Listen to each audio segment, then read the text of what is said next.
I left the group trip early. When my friends came back, something was wrong with them. This started a couple years ago. I was walking home when I saw a guy in a jester costume. Not scary, just awkward. He was standing with a stack of flyers, trying to hand them to people who were very deliberately not making eye contact. His outfit was too loud, too much. He was overselling it. I was about to walk past like everyone else, and then he stepped directly into my path. "Hey, hey, step right up. Real fun awaits on the island. Blue Carnival," he called out in this ridiculous cartoon voice. I frowned. "Sorry," he said immediately, switching to a completely normal tone. "I know this looks stupid. It's just, if I don't get enough sign-ups, they're making me wear the hat too." He grimaced slightly. I looked down at the flyer. Blue Carnival Island Tour, and right under the name, a logo for some energy company. "Wait, is this like a vacation package?" "Yeah," he smiled, still a little embarrassed. "Group tour, flight, accommodation, all covered. It's actually a good trip. I'm just better at this when people aren't looking directly at me." He scrunched his face. The whole vibe kind of falls apart. And then he smiled. Not the fake cartoon one, a real one. I laughed, and we ended up talking on that street corner way longer than made sense. That night, we started texting. His name was Matt. Easy to talk to in a way that surprised me.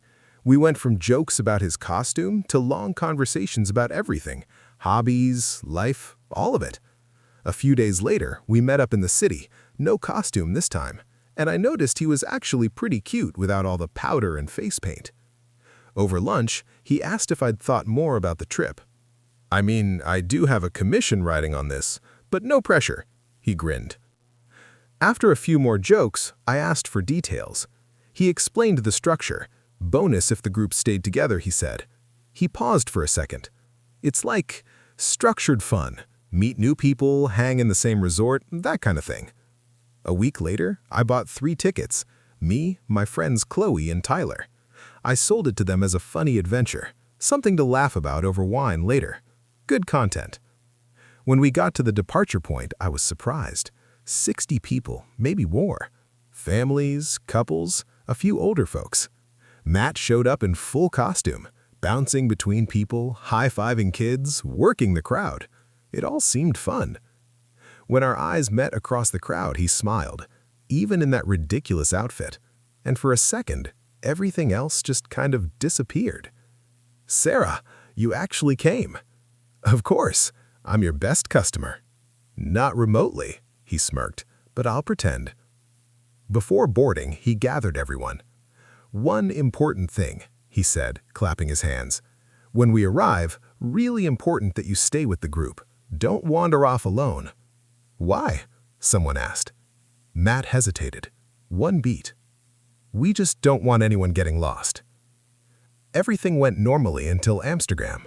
Our connection to the island was delayed until morning. Matt handled it fast, found hotels, arranged transfers, kept everyone calm. Chloe joked he should quit the clown thing and get a real job. He just waved it off. At the hotel, the delay felt like a minor annoyance. People were in the lobby with drinks. I went to check on Matt. His room was almost empty. No suitcase, no scattered stuff, just one bag on a chair. "You travel light?" "I don't stay anywhere long," he answered, smiling. We talked in his room until well past midnight. Then I woke up to pounding on my door. Loud, insistent. I opened it half asleep. Matt was standing there, but not the Matt I knew. No costume, no smile. Pale, tense. "You need to leave." His voice was flat and certain. Something was very wrong. "I got you a flight. It leaves in an hour. You have to go right now." He pressed a boarding pass into my hand. "What are you talking about? What about the others?" "I'll handle it." "No! Matt, what's happening?" He stepped forward and looked me directly in the eyes, slowly shaking his head. "Sarah, I don't have time to explain. Just trust me." "Then tell Chloe and Tyler." "I said I'll handle it." Silence. My heart was pounding. He looked at me like he was trying to memorize my face, and then he kissed me.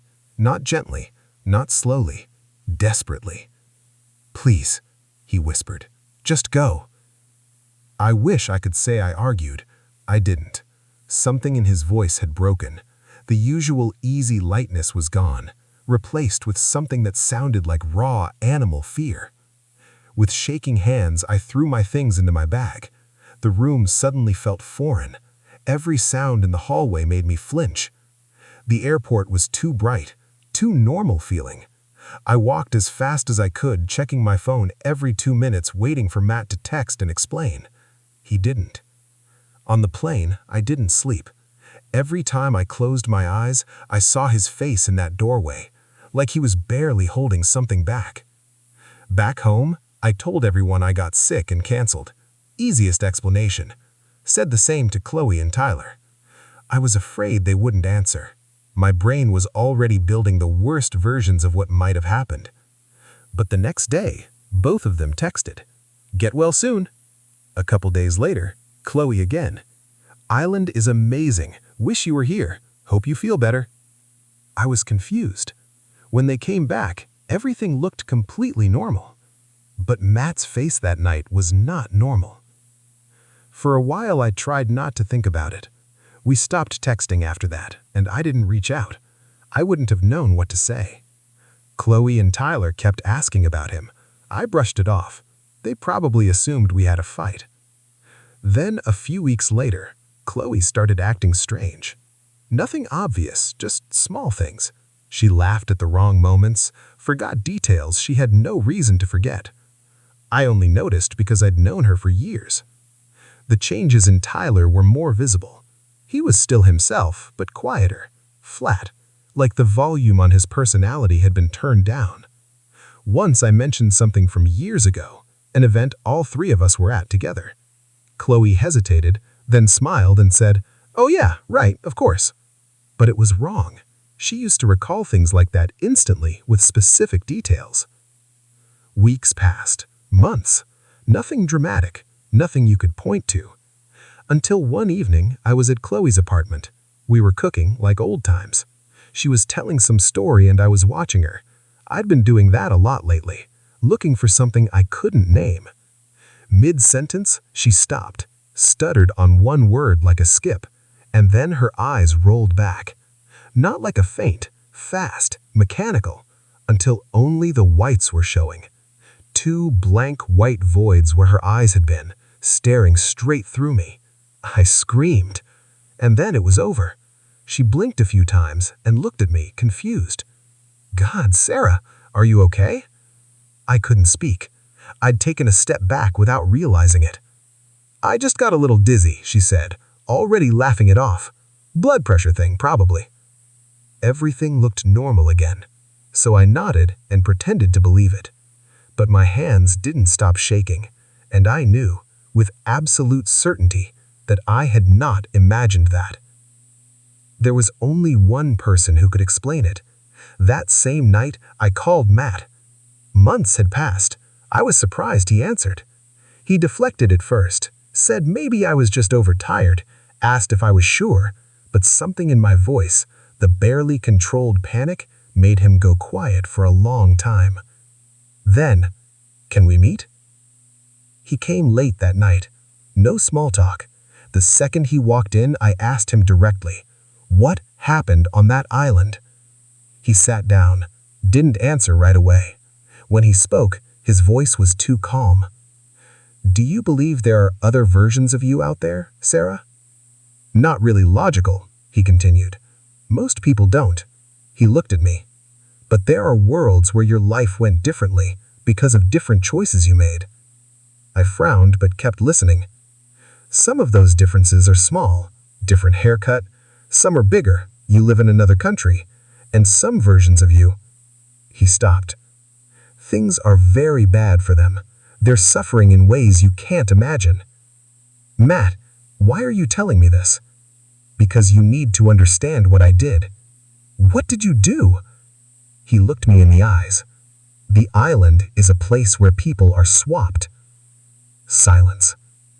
I waited for him to laugh, tell me it was a joke. He didn't. "The version of you that goes there doesn't come back. I swallowed. Then where did it go? Somewhere worse.